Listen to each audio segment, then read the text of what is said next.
Biz hem nigizlere öştede aytik, tatarın ussızı barım nigil, urus sözü sizin tilde dip aytteler, hem şınap da çünkü şulay sizle biz galasavet etip qaytdım әлі деп ялкында гына bir күршілер естіп тұрады. Her şey bizden sözler bulsa da. Ama bizden til başka bir tilden de kim түгел. Yazı şagirler etkendey bik burunғы, tarihlı, zor til, dünya külem tanılı alған til.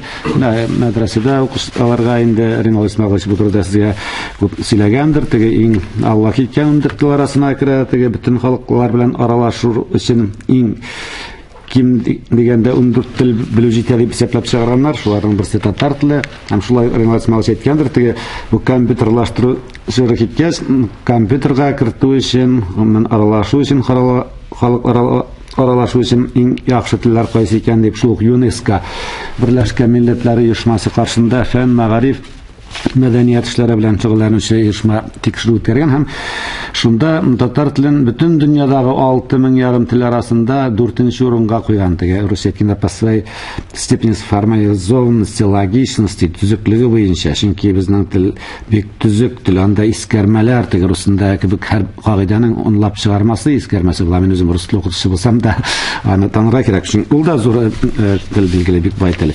Һәм төзеклек ягыннан татар теле күпкә алдарак тора.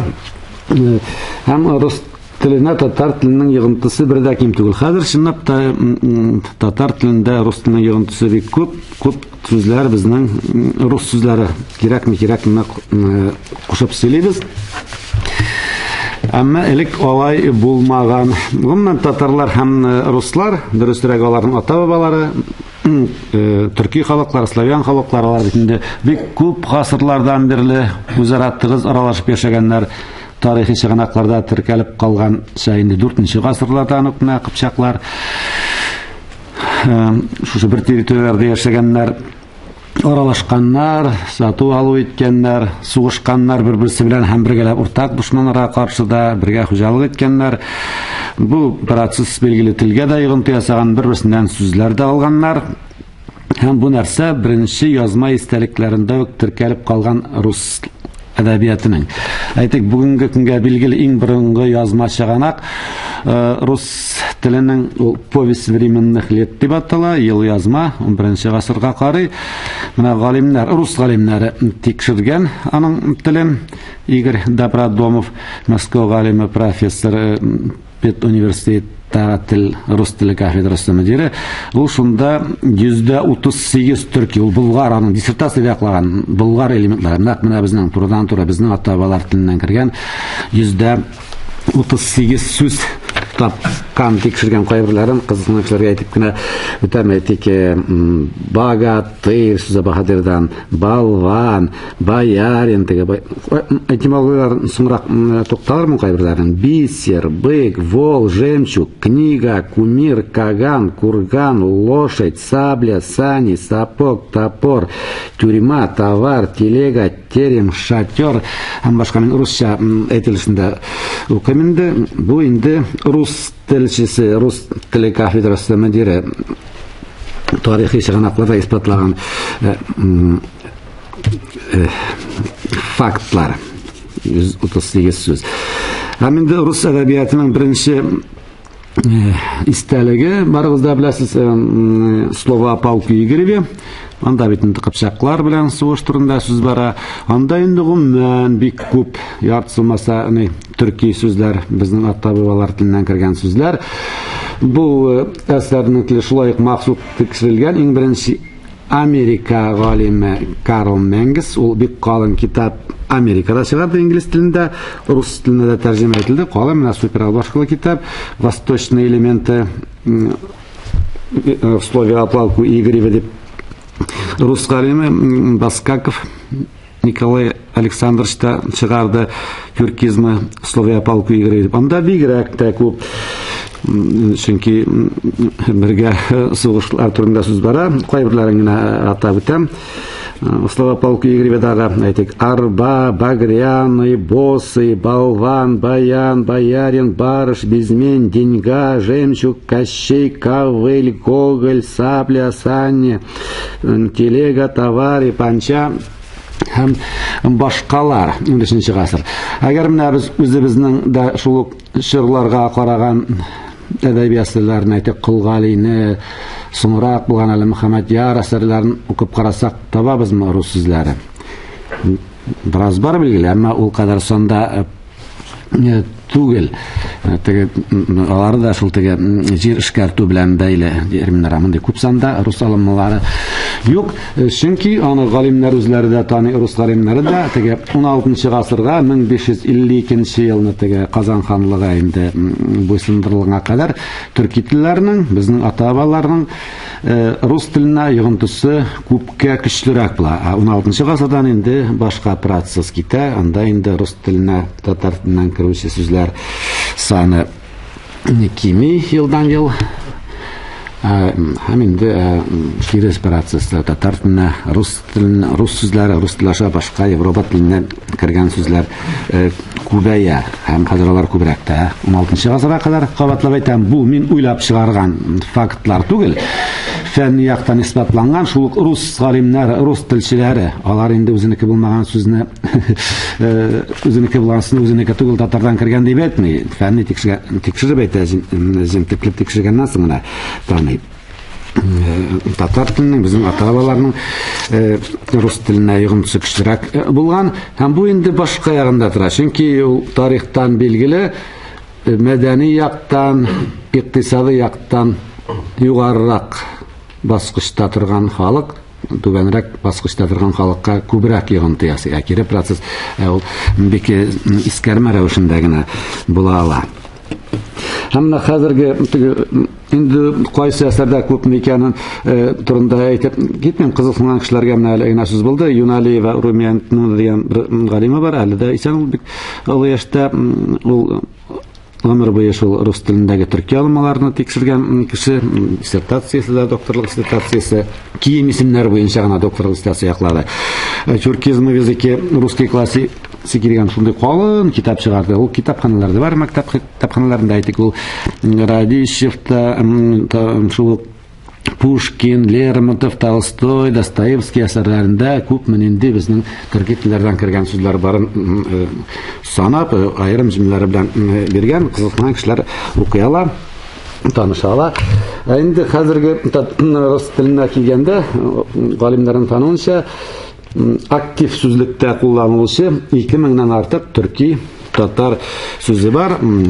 1970 елда Алматыда Шипова дигән шул рус галимәсе чыгарган иде сүзлек, тюркизмы, словарь тюркизмов в русском языке дигән сүзлекне кулга төшерү бик кыен. Китапханаларда бирмиләр. Мин Москвада укыганда аспирантурада берничә тапкыр заказ биреп карадым ул китапны, сүзлекне.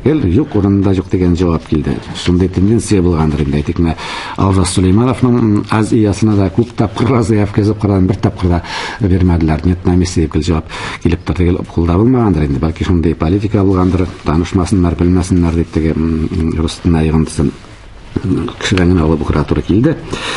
Менә шул билгеле бу 2000-нан артык сүзнең барысы да чыгышы буенча төрки чыгышлы сүзләр түгел. Бу 2000 сүзләр арасына теге ориентализм дигән рус чыгышы буенча Кытай, монгол, гарәп, фарсы телләренә караган, әмма рус теленә төрки телләр аша кергән сүзләрендә кертеләр. Чөнки русларның битендә Кытайлар белән дә электән турыдан-туры бәйләнеше булмый, монголлар белән дә булмый, 13 гасырга кадәр гарәпләр, фарслар белән дә турыдан-туры бәйләнеше булмый. Төрки халыклар, алар күптән инде аралашканнар. Сез тарихтан беләсез, беренче төрки ханатыннан ул Кытай территориясында булган Кытайлар, төркиләр кул астында булганнар, соңнан гына аларны бер-берсенә каршы куеп, талаштырып, сугыштырып, көчсезләндереп, үзләренә буйсындыралар. Монголлар белән дә инде күптән теге кардәш халык аралашканнар, ислам динен кабул иткәннән соң гарәпләр, фарслар белән дә бәйләнеш тыгыз була, һәм ул телләрдән безнең телгә, төрки телләргә инде ул вакытта татар, башкорт дип аерылу булмаган бит әле, урысман кебек. Күп кенә сүзләр керә, һәм аларның шактые рус теленә дә керә. Төрки телләрдән кергәч инде аларны да шул төрки сүзләр исәбенә кертәләр. Әйтик, менә Кытай сүзләрен карасак, книга сүзе ул Кытай сүзе, кенәгә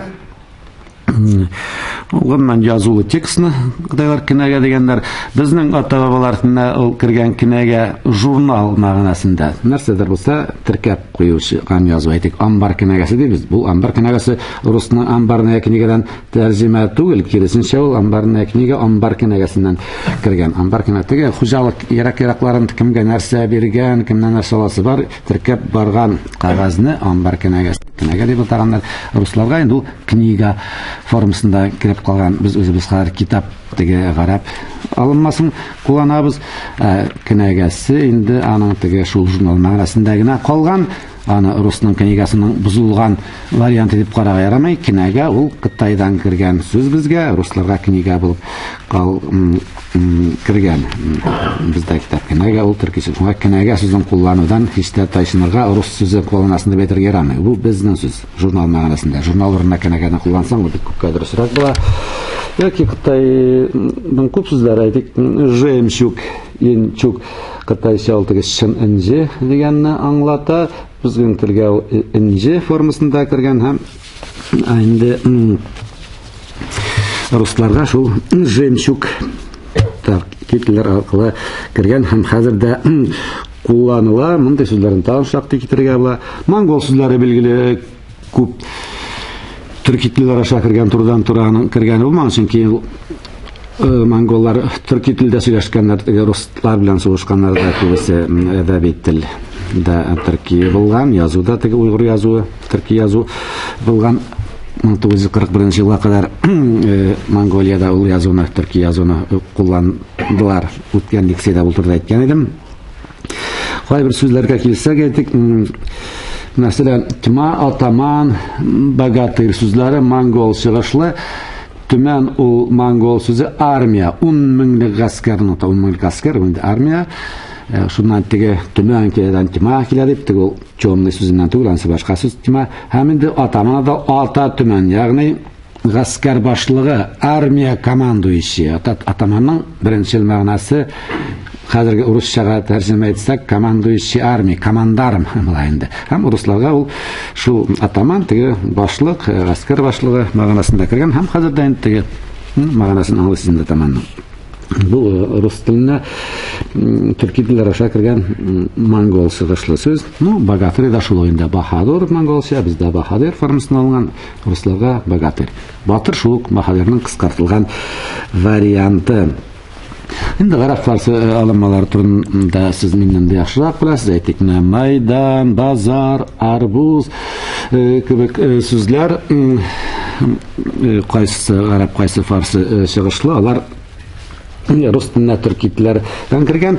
Гомумән рус телендә дә, Европа телләрендә гарап фарсы чыгышлы сүзләр күп.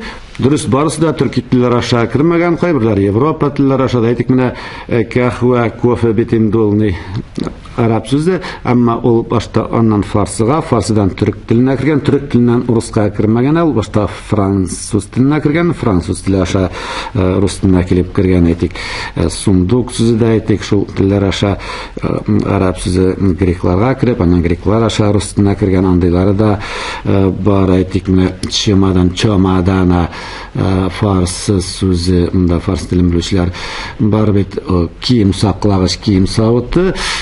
Аны Европа телләре аша кергән дип баралар. Рус галимнәр фарсы сүзен төрки теленнән кергән, французга, аннан рус теленә кергән дип. Монсы белән килешергә була, килешмәскә булыр. Чөнки чамадана формасы барыбер. Шумадан, татарлар шумадан дип бар, димәк татарда әлгән. Шумадан аның да французлар түгел, бәлки ул да төрки телләр аша кергәндер. Әйтик, менә Кытай сүзеннән шәйин сүзендә битендә инглиз теленнән кергән дип баралар шул рус телчеләре. Кытай сүзе булуын бәлки дә инкар итмәй.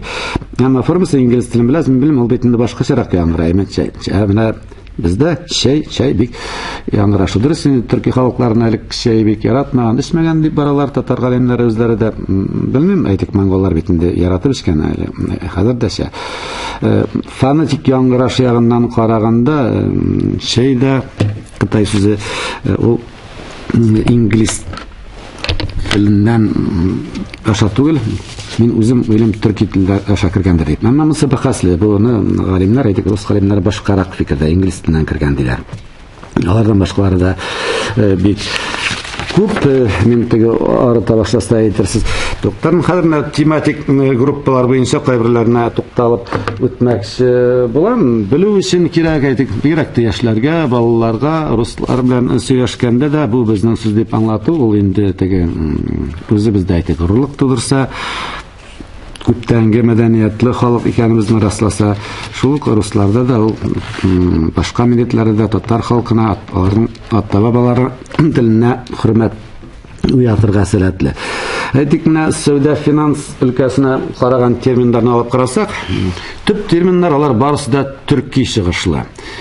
Булар нәрсә турында сөйли? Сәүдә эшенә, финанс эшенә русларны төркиләр безнең ата-бабалар өйрәткән дип. Монда бер дә русларны кимсетү юк. Ул бар әйтик, менә земледелие, җир эшкәртү терминнарының күбесе бездә русча башлы. Чөнки төрки халыклар бит алар нигездә күчмә тормыш алып барганнар. Алар ит ашаганнар күбрәк. Үсемлек үстерү белән әйтик, яшәшә дә соңгы вакытта гына үстерә башладылар бит. Шул кәбестәсен, кыярын, помидорын, алманы да элегрәк әлемне алырак яшьтәгеләр белә, ул да үстермиләр иде. Кемнеңдер әйтик, тузлы кыяр ашат килсә дә күрше рус алдына бара иде. Ул ансына руслар өйрәткән, әйтик, менә терминнан алсак, ужем, озимнан әйтик, буразна, бараздадан, сука, шулук саха, ул русныкы фонетик варианты менән дарин исмагыш белә, аваз күчешләрен тикшереп караганда, әйтик, арыш сүзе рождан. Күптән кергән сүз 13-нче гасырга кадәр, чөнки руслар арышны 13-нче гасырга кадәр рыжы дип атаганнар. Кыска булган, соннан ул төшеп калган. Басымсызлыкта ога күчеп рож булган, рыжы. Менә арыш формасында алыну, аның күптән 13-нче гасырга кадәр татар теленә кергән турында сөйлим. Менә рус теленнән кергән сүзләрнең борынгылары, алар инде нигездә менә шул җир эшкәртү белән, игенчелек белән бәйле сүзләр һәм кайбер әйтик өстәл кебек сүзләр. Әмма финанс өлкәсенә караган терминнарның рус телендәге иң төп барысы да төрки чыгышлы безнең ата-бабалардан кергән. Әйтик, иң төп термин инде ул товар сүзе. Товар бу саф төрки сүз. Бездә ул сирәк кына мал туары дигәндә генә калган. Мал туар компонентында парусындагы туар, ул менә туар. Аның беренче мәгънәсе мал, сыер малы, туар, әйтик, ул товарокта да шул сыердан алган. Хәзер дә бит әмма аның мәгънәсе киңәя барган, хәллерәкләре бит инде сыер сату, әйттем бит, күчмә халык сату алу белән шөгыльләнгәннәр, төп сату алу предметы ул мал, сыер малы беренче чиратта. Шуңа инде сыердан аныгы сату алу өчен, башка нәрсәгә алышу өчен үстергән сыер натуар дип атаганнар. Хәзер дә бит хәллерәк кешеләр авылда 2-3 сыер тота. Берсе үзенә сөт, май өчен булса, икенчесе кышлатып сатып акчасына кием, башка нәрсә алу, баласын укыту өчен тота. Шул мәгънәдә элек күптән үк инде 10-нчы гасырлар да товар сүзе кулланганнар төркиләр. Һәм русларга шул товар сүзе ул сыер мәгънәсендә түгел, гомумән сату алу предметы, менә товар мәгънәсендә нәрсә дә булса алышу, сатып алу предметы мәгънәсендә кирип калган. Һәм хәзер дә төп финанс өлкәсендәге, сәүдә өлкәсендәге термин товар сүзе. Без аны инде рус сүзе дип кулланабыз. Рус сүзе үзебезнең сүз туар. Тагын бу сүзгә кире кайтырбыз. Ул бик күп сүзләрнең тамырында сакланган. Исемне деньги сүзе менә алда әйткән слова полку Игореве повесть временных лет деньга формасында теркәлгән. Берлек санда деньга тәңкә сүзеннән, шулай ук төп терминнарның берсе бит инде. Таможня сүзендә тамга тикшерү күпмәлле. Беренче мәгънәсенең тамга тамырына. Чөнки менә шул товарга, сыер малына урлаган дигән сүз булмасын өчен, шик булмасын өчен тимер белән кыздырып тамга салганнар. Тавро, русча формасында тавро кылган. Ә менә шул башка җиргә илтеп сатканда бит шик аша үтәсең урланган дигән, урлаганмы түгел микән тикшереп торучы кешеләрне тамгачылар, таможнялар дип атаганнар. Шуннан таможня сүзе килеп чыккан. Тамыры шул тамга, сыерга сугылган клеймана дип татарча тамганы тикшереп торучылар. пай шулай бу фарсы чыгыш пай билгеле, әмма рус теленә татар теленнән кергән. Исә менә үлчәү берәмлекләре, авырлык үлчәү берәмлекләре, теге әйтик материалның озынлыгын үлчәү берәмлекләре кайсы төрки үз чыгышлы, кайсы гарәп фарсы чыгышлы, әмма төрки теленнән кергән сүзләр әйтик аршин, безмен, батман, гиря, бу гарәп сүзе, ул инде авырлык мәгънәсендә гиря, төрки телләре шакырган гер татар телендә гер сүзе русча гирядан алынмаган, фарсы гири гер гиря киресенчә үзе русларга татар теле шакырган. Казна, шулай ук казна саклау төрки сүз, аның хазинасы да фарсы чыгышлы инде. Төрки аның кайберләре икесе бер сүз дип карый, икесе бер сүз түгел, хазинасы бер сүз булса, казна икенче, саклау мәгънәсендә казгану ул борынгы төрки сүзлектә дә теркәлгән 8-9 гасыр истәлекләрендә бар казгану, саклау, сүзе саклау урыны, хөкүмәтнең теге байлыгын саклау урыны. Хазина белән бер тамга түгел, хазинасы да аның бар казганудан икенче. Әйтсәм, базар сүзе битендә сәүдә итү урыны базар фарсы чыгышлы сүз, әмма төркиләр аша кергән. Русларда илдә рынок сүзе булса да базарында параллель кулланалар. Мәгънәләре бераз аерылып бара. Әйтик, кабала сүзе дә инде кабалага төшү төрки сүз бу. Лабас формында амбар, бу фарсы чыгышлы сүз амбар. Әмма төрки телләрдән кергән кабак теге әйберсе татарнор нәрсә икәне билде. Караван, барыш, магарыш да төрки сүз русларга кергән мәһәр.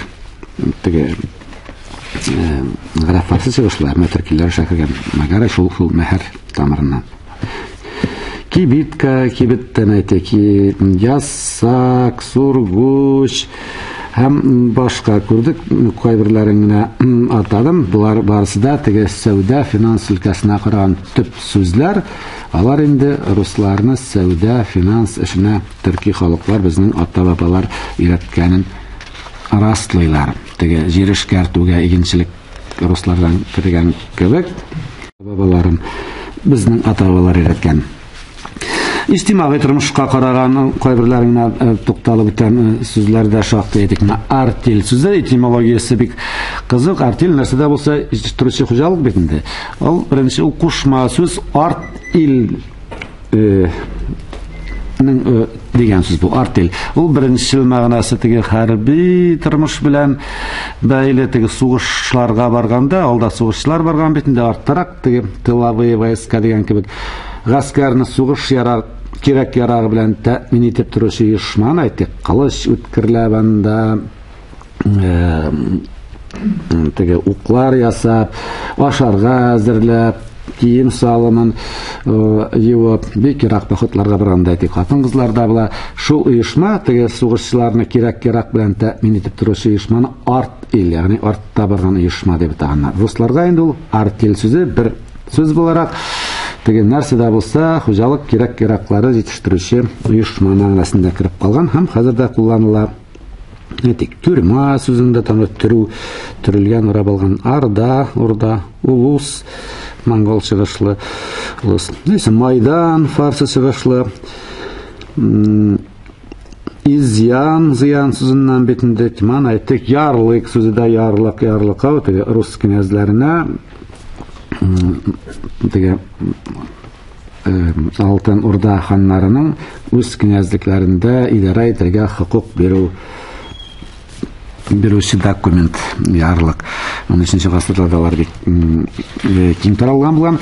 Хәзердә ярлык сүзе русында киң кулланыла. Ул инде теге төрле товарга тагылган, аның теге бәясе, каян чыгышы язылган кагаз мәгънәсендә кулланыла ярлык. Беренче мәгънәсе ярлык алдан рус князьләренә теге үз җирләре белән идара итүгә хокук биргән кагаз безнең князьләр тарафыннан. Аннан бик күп теге кеше атамалары, һөнәре, эше яки башка яктан кешене атаучы сүзләр бик күп. Менә әйтик, атаманны әйткән бит инде, товарищ сүзе, тамыры шул ук товарга барып таша. Товарищ ул товар ише, дус иш дигәндә кылам иш. Ягъни товар ише ул компаньон по торговле дигән аңлата. Бергә сату алу иткән кешене Товар белән товар ише дип атаган безнең ата-бабалар, товар ише. Һәм русларда ул товарищ хәзерге мәгънәсендә кирип калган. Хәзер без үзебез иптәш сүзен кулланабыз. Үзебезнең сүздән баш тартып русларда ул хәзердә бик актив кулланылучы сүз товарищи. Тамыры кабатлап әйтәм, товар сүзенә барып таша, товар ише бергәләп сатып алып итүче кеше, ягъни компаньон по торговле дип әйтергә була. Исемне барин, боярин сүзләре тамыры байга барып таша, бай кеше. Богатырны әйттек инде, батыр монгол чыгышлы. Әйтик, буга китсәк, бугай, аның беренче мәгънәсе бугай үгез, тик ала буга, ала үгез дип атыйзыкны. Бугайдан инде ул рус телендә теге бугай, теге таза үгез кебек таза кешене руслар бугай диләр. Басурман, тегесен батрак, акын, теге акын инде ансы казак теленнән кергән. Менә барабанчикта, барабанга соңрак тукталырмын. Барабанчы, басмач, батрак мәйттем, шиит, жигит, казак, казначей, ул казначы, казна турында әйткән дип. Калиф, бу инде халифтан үзгәргән, калифны частилар бит. Халиф сүзеннән халифа. Кащей, бу менә шул Баскаков аңлата, слова полку Игорь мисалында кош әкиятләр Кащей теге кош белән кошны инде турысы мәгънәсе дә бар, һәм кош белән кош ярдәмендә аучылык итүче кешене Кащей дип атаганнар дип бара Баскаков Николай Александрович. Палач, бу палач, пала ул авыр кылыч, баш кисә торган. Сугышырга уңайсыз, менә кешенең җылы баш кисәргә бик уңайлы, бер генә чаба баш киселеп төшә. Шушы эш белән шөгыльләнүче, ягъни пала белән баш кисүче кешене палач дип атаганнар. Исемле шушымча тракторчы кебек, һәм русларда ул мәгънәсе аңлашыла кирип калган. Талмач, тел тамыры, переводчик, тәрҗемәче. Тел тамыры ул бик борынгы замандагы иң беренче текстларында күп бу сүз талмачы, әйтик, Сапа деген 12нче гасырдагы бер язма истәлектә дә теге талмачылары, аларның кыпчаклар дип язылган, теге русчада белә, русчадан кыпчак теленә тәрҗемә итүче талмачылар бар дип теге рус телендә язу калган. Бик күптәнге сүз бу. 12нче гасырда булган рус телендә талмачы сүзе. Талмач тел. Чабан инде фарс теленнән көтүче. Шул сан теге дәрәҗә мәгънәсендәге сан, шул число мәгънәсендәге сан белән алар бер тамырга барып таша. Төрки сүз. Хозяин теге хуҗага, аны инде шул Шанский кебек рус теленең күренекле галимнәре аны Мишәр диалектыннан кергән дип исбатлыйлар. Хозяин хуҗаның шул Мишәрләрдә шулрак вариантта күрәсең булган. Әйтик, улан теге бу инде хәрби терминда сугышчы, улан кавалерист. Исаул, әйтик, ямчик, ямчы, почта йөртү эшедә төркиләр кулланган ям станциялар. Элек бит поездлар, самолетлар булмаган, почтаны ташыганнар ат белән, әйтик, Россиянең бер читеннән икенчесенә ат куеп булмаган. Әйтик, менә әйтик, Шаллыдан, әйтик, Мамадышка чаклы берәү алып бара атны, анда ям станциясе була. Әйтик, инде Мамадыштан Казанга икенчесе алып китә, аннан башкасы менә шул туктаган станциялар ям дип аталган. Шул почта йөртүчеләрне ямчы дигәннәр, рус теленә ямщик кирип калган. Әлдә бар. Һәм шериф тә шул шәрифкә барып тоташа. Исаулны әйттек бугай. Балданы да рус галимнәре үзләре шул төрки тамырлы диләр. Әйтик, балбес кебек теге сүзләр, алар бик күп теге белмәс. Әйттем, бу төркем сүзләр бик күп рус телендә. Табигать күренешен аңлаткан сүзләр бик күп, әйтик, буран, теге бер тамырлы. Аның турында бәхәсләр күп. Мен күп телләрдә бар бу сүз, буран сүзе. Туман, туманнан, ураган, теге ура-бура бискән җил. Урган, курган, кырып куелган уран. Бархан, монысы инде казак теленнән кергән дип балалар, барханны. Аврак, төрки сүз бу, теге варак, чуашлар әйтеп, монысы инде чуаш теленнән кергән дип исбатлыйлар. Мен үсемлек исемләре растилимләре бик күп, алфавит буенча карасак әйтик. Алыча, айва, арбуз, әйттім арбуз фарсы сөзі, ол фарсыша харапуза, яғни ишақ қияры деген аңлатадылар. Харапуза ишақ қияры татар тіліне ол қарбыз формасында кірген харасы. Рус тілінде енді қысы түшіп қалып арбуз болып кірген. Әйтек, баклажан шулай фарсы сөзі, батикшан, бақша, бақшадан изюм, дұрыс ұрыстында виноград сөзі бар, әмі кипкен виноград үшін түркилерден алған изюм сөзін қолданылар. Түрки тілдерде енді ғыммен виноград деген сөз болмаған, ғыммен виноград мағынасында изюм сөзі ғана қолданылған.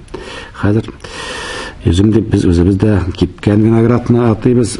Atıgısın Rusça vinograd deyip atıyız. Gerçi vinograd ol yüzüm bizimce. Etik kamış, karagaç, qora ağaç, kizil, tege kızıl түсі бойынша кабачок. Уриома екі вариантта қолданған орыслар. Бұл әрәмә, ол біздің әрәмә сөзінен алынған. Шуңа екі варианты да. Уриома, урюк, кавыл, хмель, ревень, фундук һәм башкалар олар шактый. Хайваннар дөньясына караган сүзләр бик күп. Хайван, кошкырт исемнәр әйтик. Аргамак безнең татар сүзе бит инде. Әйтик, балык, дөрес турысында рыба сүзе бар. Алар балык сүзен, балыкны теге затлы балыкны, красный рыба диләр бит, кызыл балыкны атау өчен балык кулланганнар, затлы, тәмле балыкны.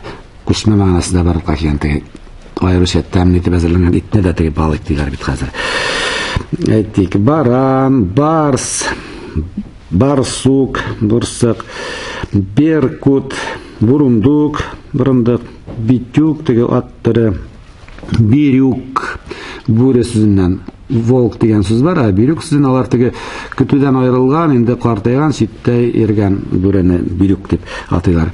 Күчмә мәгънәсендә бар икән теге кешеләрдән айрым йөргән, аралашмашан кешендә бирюк дип атыйлар руслар. Ул бүредән чыккан сүз бу.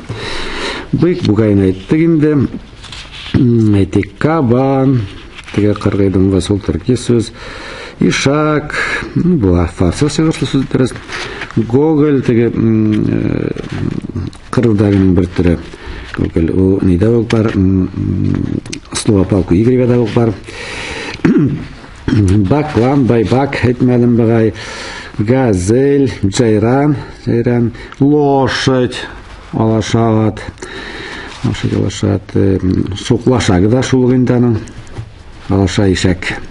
Ул ат белән теге ишәк кушылмас бит лошак. Алаша ишәк. Тушканчик, сазан, саранча, судак, сурок, сүркә диләр бит кайбер диалектта. Шул диалекттан кергән сүркә. Әдәби телдә суар. Сарыч, теге каршыганың бер төре. Табун, тараканы да, хәтта менә сөйләм телендә кошны аңлату өчен түгел, теге яратмаган кешене атау өчен карга астырайдылар. Шул карга сүзе тәркибеннән. Йорт хуҗалыгына караган сүзләр дә шактый. Әйтик, менә авыл, изба, иссез, җылы дигәнне аңлата дип баралар. Йорттан кишлак, теге кышлау урыны, төрки халыклар дигән җәйкене күченә биргәннәр, кышлау өчен аерым урынга туктаганнар. Шул урын кышлый торган ул кишлак. Әйтик, арканнан капкан, теге капкан, кабу каптыру, сарай, чулан. Чулан дип белек атаганнар хәзер битендә хуҗалык кирәк-ярага торган өлешне әйтәләр ятна. Элек ул чулан дип теге мал, сыер, сарыгы торган урынны, үзе торган йортка, нәрсәдән булса, тактаданмы, башка нәрсәдәнме теге пристрой ясап куйганнар, шуны чулан дигәннәр. Соннан инде аерым сарай төзегәннәр маллар өчен. Әмма чулан дигән исеме калган хуҗалык кирәк-ярага саклар. Чырдактан әйтик, шалаш, чалыш тамыры, палас менсі фарсы сөзі инде. Войлык, ойлыктан, шатер, шатырдан, атара, утардан, таз, тазик теге савыт. Табун, чубук, туез, лачуга, алашык сүзінен, кисет, күтерма, күчмә мәгънәсендә күтәрмә, шул күтәрмә төрки сүз, каланча, шулай пиала, стакан. Ничек кенә сәер тыелмасын, стакан ул төрки сүз, тустаган, төшеп калып, стакан формасында кергән русларга хәзер без стакан сүзен рус сүзе кебек кабул итәбез. Тустаган айрым, стакан айрым кабул итәбез. Теге фарфордан ясалган тустаган дибез, пелодан ясалган стакан дип атыйбыз. Гәрчә бу бер үк сүз. Рус телендә стакан сүзе төрки безнең ата-бабалардан кергән. Казан, ковер һәм утюг сүзе, мәсәлән, утюг сүзе этү тамырына барып таша, Кытай телендә дә бар. Кайбер галимнәр Кытай сүзедер бу, төрки телләр аша кергән Кытай сүз дип баралар, әмма бу дөрес түгел. Кытай галимнәре үзләре әйтәләр, Кытай телендәге утюг сүзен утюг төрки теленнән кергән диләр. Анда мондый сүзләр шактый, чөнки әйтәм бит, Кытайлар 7нче гасырларга кадәр әле төркиләр кул астында була, беренче төрки ханат кул астында. Шуңа Кытай телендә төрки телләрдән кергән сүзләр шактый. Шуларның берсе утюг. Моны Кытай галимнәре кистереп әйтә. Рус Кытай телендә генә түгел, бу утюг сүзе рус телендә кергән тамыры өттү, ягъни өттү, тигезләү, шымарту. Тигезләге шымарткыч мәгънәсендә утюг сүзе ул безнең үзебезнең сүз, рус сүзе түгел. Ягъни менә сур, ачак сүзе ут тамырына барып таша, учак. Ут тамыры, утаның гарем, инде шул харамнан. Диван фарсы сүзе төркиләрдән кергән, зипун, наждак, курдюк, фитиль. Башкаларда рус телендә фга башлаган сүзләр берсе дә үзенеке түгел. Чөнки рус телендә фа авазы булмаган. Фильтә сүзе рус телендә фитиль булып кергән. Һәм кием салымнары әйткән инде, махсус диссертация, докторлык диссертациясе бар Юналиева Румияна Тинманың. Анда бик күп табау китап чыгарды. Аларның кайберләрен генә атап әйтәм, рус телендә кием, демәк, күп кием салымның күп төрләре дә русларга, төрки халыклардан кергән раслый бу нәрсә әйтик. Армяк, мин алфавит буенча укыйм язганча. Армяк, балахон, бахрама, бишмет, башлык, баштамына башмак. Башмак ул башмак сүзеннән. Башмак, без башмак дигәндә нәрсәне күз алдында тотабыз беренче рәттә? Кышлаган бозау, кышлаган бозау. Шуңа бит инде хәзер төрле концертлар, спектакльләр булсамы, татар революцияга кадәр татар тормышын күрсәткәндә Шабаталы татар итеп күрсәтә, Шабаталы. Хәлле татар ул Шабата кимәгән, теге руслар кул астына калып яши башлаганча. Алар башмак кигән. Ягъни башмак ул тел менәрен астына ачыла, тел элементә метонимия дигән күренеш бар. Материал исемен аннан эшләнгән әйбергә кушалар. Иң йомшак жылы булган ул теге нәрсә әйтә, шоколадка кадәр генә булган, теге хәзерге теге домашний тапочка кебек булган, бик ошаган, сыер малы асраган кеше инде теге итне сатканда тиресеннән эшкәртеп башмак тегеп кигән аягына. Үскенә өстәгә кигәндер. Ул русларда ошаган, шуңа хәлләрәк русларда теге Шабата түгел башмак киеп бергәннәр. Һәм рус телендә һаман да кулланалар башмак дип. Без үзебез китаптар туфли дип русча сүзне күбрәк кулланабыз. Гәрчә башмак ул безнең үзебезнең сүз, башмак тересеннән тегелгән аяк киеме, йомшак аяк киеме теге. Аны язлы көзле дә җәй көндә кигәннәр ул кешеләр, аякны üşетмәгән, сирләтмәгән, җылы да йомшак та булган әйтүемчә. Японча итек ябынгыч тамыры, ичиги итек тамыры, бер ичиги итек, казаки, кафтан, калпак, калфак, малахай, халат. Халат инде фарсы теленнән кергән дип баралар чыгышы, чынлап та бар. Тулуп, чикмен, әйтик, шаровары, чалбар, әйтик, штаны, шулай төркисез беренче карашка ышандырмаган кебек булса да. Элек төрки халыкларда кием дигән сулмаган, тун сүзе хәзер бит тунны теге шул мәгънәсендә кулланабыз. Элек төркиләрдә бөтен төрле киемне дә тун дип атаганнар, тун. Эшке киемне билья, эшке тун дип атаганнар. Шуны эшке тун, ыштын штанга әйләнгән, русларда кирип калган штан әлдә бар, шул шароварысы да кебек. Әйтик, чулок, кайбер диалектта чулка диләр бит. Мен чулок, чулгау, чулка бер тамырдагы сүзләр, аякны чыгылган әйбер. Шумасын өчен чулок төрки сүз чулгау тамырыннан тоташа. Әйтик, сарафан, фата сүзе дә шулай гаҗәп тоелса да төрки сүз. Дөрес ул төрекләрдән кергән. Бая әйттем, рус телендә ф авызына башлаган үз сүзләр юк. Bilasiz inде фата дип теге туйда киленнең кигән баш киемен әйтәләр. Ал фата дип төрекләр безнең теге ата-бабалар мөселман хатын-кызларның баш киемен фата дигәннәр. Ул бит инде гарәп, фарсы илләрендә мөселман хатын-кызлар пәрәнҗә кигәннәр әллә кияләр. Менә әйттеләр безнең төрки хатын-кызлар пәрәнҗә кимәгән, фата кигән. Басым икенчегә төшә фата. Ягъни менә битне каплаган, теге прозрачный типлы төстә, аксылрак төстә баш киемен фата дип атаганнар. Инде теге туйда кигән баш киеме шулай инде ак төстә, битне бераз каплый, шуңа инде руслар туйдагы киленнең баш киемен фата дип атаганнар. Чөнки ошашулар нәкъ шундый формада булган мөселман хатын-кызларның киеме элек кичердә хәлдә. Кием салымның теге өлешләре дә татар исемле әйтик, менә бизәгеш өлешләре әйтик, бисер, кушак, кайма, тесма тасмадан, чалма, карман, төрки сүз карман ул акча янчы беренче мәгънәсе. Шул ыштанга эчке яктан акча салу өчен тегеп куелган янчыкны карман дигәннәр, корылган ыштанга корылган әйбер. Һәм устына карман дип кирип калган, без үзебез инде кисә дигән башка сүз дип табылган. Карманның беренче мәгънәсе акча янчыгы шул ыштанга тегеп куелган. Һәм башка әйтим, махсус докторлык диссертациясе бар бу кием исемнәре, аларның эшләре алар бик күп, кайберләре инде сирәк кулланабыз үзебездә, мин теге танышларым гына тадым, алар бик күп. Берничә йөз рус телендә төрки телләрдән кергән кием салым һәм аның өлешенә караган сүзләр. Докторлык диссертация язып булгач инде үзегез чамалыйсыз. Азык-төлек исемнәре дә шактый төрки телләрдән кергән. Әйтик, менә шулык туарга кайтабыз. Тыварок ул туар агы, ягъни сыердан алынган ризык.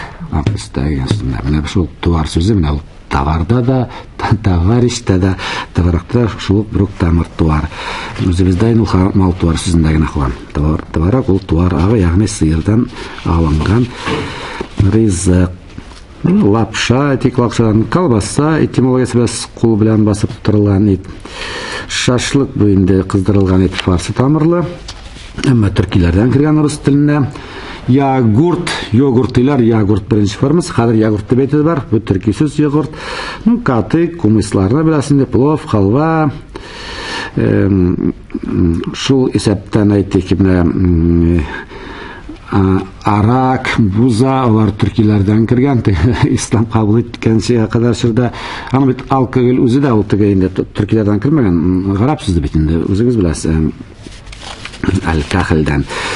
Чөнки инде ислам динен кабул иткәнче гарәпләр нинди тормыш алып барганы турында сезгә менә укытучы абыйларыгыз бигрәктән мәдрәсәдә укучыларга сөйләгәннәре бардыр. Да лаваш, инде теге пешмак, чакчак, белеш, баурсак кебек теге милли ризыклар турында сөйләп татырмын. Миңа яртса дигәннәре битеп бара бай хәзер. Бераз әйтик, мәдәният өлкәсенә караган сүзләр. Карандаш, карап таш, бу безнең ата-бабалардан кергән турыдан-туры сүз. Книганы әйттек инде.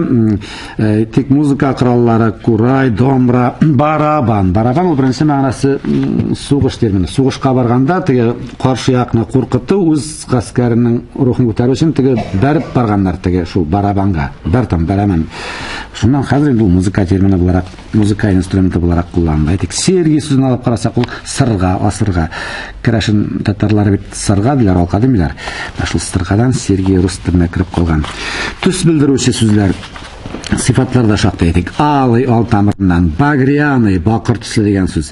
Бусый, бус төсле, буланый, карий, кара төсле, бурыйда, чалый, чалый теге ат мейерсе. Ул шал теге, шал төсле, аксыл төстәге аңлата. Казылма минерал исемнәре дә бик күп, әйтик. Алтын, алмаз, беләсез, булат, фарсы сүзенең чугун. Чугун ул нәкъ турыдан-туры безнең ата-бабалардан Булгар бабалардан кірген, чөнки Европада беренче булып, шуенне нак менә безнең тирәдә Болгар дәүләтендә җитештерә башлар. Шунда вакыттан ук русларга кергән. Кирпич, кушмасылан кирпич, ягъни кир балчык сүзе, мичтә кыздырылган балчык, аның мәгънәсе кирпичнең. Саман монсы инде саламнан эшләнгән кирпич. Атлас теге материалы, жесть, жемчуг әйтте. Инде Кытай чыгышлы сүз изумруд, фарсы чыгышлы сүз нефть. Шулай ук төрки телләрдән кергән сүз Азәрбайҗан теленнән руслардан нефтә, бу фарсы сүзе, без сыйыклык дигән аңлата.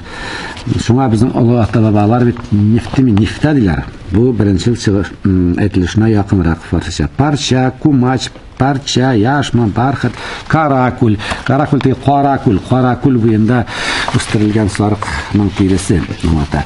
Хәрбилеккә караган сүзләр шактый әйтик. Ура балхамкыр, караул, сапля, шабу, теге саплы, каланча, бунчук, монсы Кырым татарларынан кергән мишень, фарсы чыгышлы сүз билге, садаг инде безнең төрки төп сүз теге уксавыты, аяк киеменә, уң яктагы аяк киеменә тыгып куйган булганнар аерым, итектә булган өрлеше. Кинжал, ханҗардан һәм башка тән сүзлешенә караган сүзләрдә бар әйтик, кадык менә каты, кулак, кулбашка, исә башка өлкәгә караган айда, әйтик, балбес, балван, теге балбал сүзеннән теге элек төркиләр бит үлгән гаскәр башлыкларының билгеле кешеләрнең каберләре өстенә зур таш куйганнар, ул балбал анда инде аның тарихын да язганнар, менә теге рун язылы истәлекләр, Күлтәгин һәм нәрнең теге билге калганнарның кабер ташлары, алар балбал дип аталган, рус телендә теге балван, теге ике мәгънәдә кирип калган. Упырь, убырдан кергән, лафа, бу безнең сүз теге яша кергән инде, фарсы чыгышлы сүз. Ниралаш, әйтик, Байкал, Ермак кебек инде исемнәр дә бик күп. Мин теге вакытны бергәннән күбрәк алдым. Гафу үтенәм. Сораулар булса рәхим итегез. Кемдән инде сораулар бар, нәрсә кызыксындырды, кем нәрсә белән килешмәскә мөмкин. Мин монда инде бәхәс тудырмый торган рус телчеләре үзләре дә тулысынча килешкән сүзләр генә киттем. Анда бәхәсләре күп. Дөрес, анда чиккә ташлану очраклары да бар инде, бөтенләй шаммас этимология чыгаручылар да бар, кайберләре алар башка нәрсә. Мин инде сезгә теге рус галимнәре үзләре дә таныган төрки чыгышлы булуы, төрки телләрдән рус теленә керү бәхәссез булган сүзләрне генә атадым.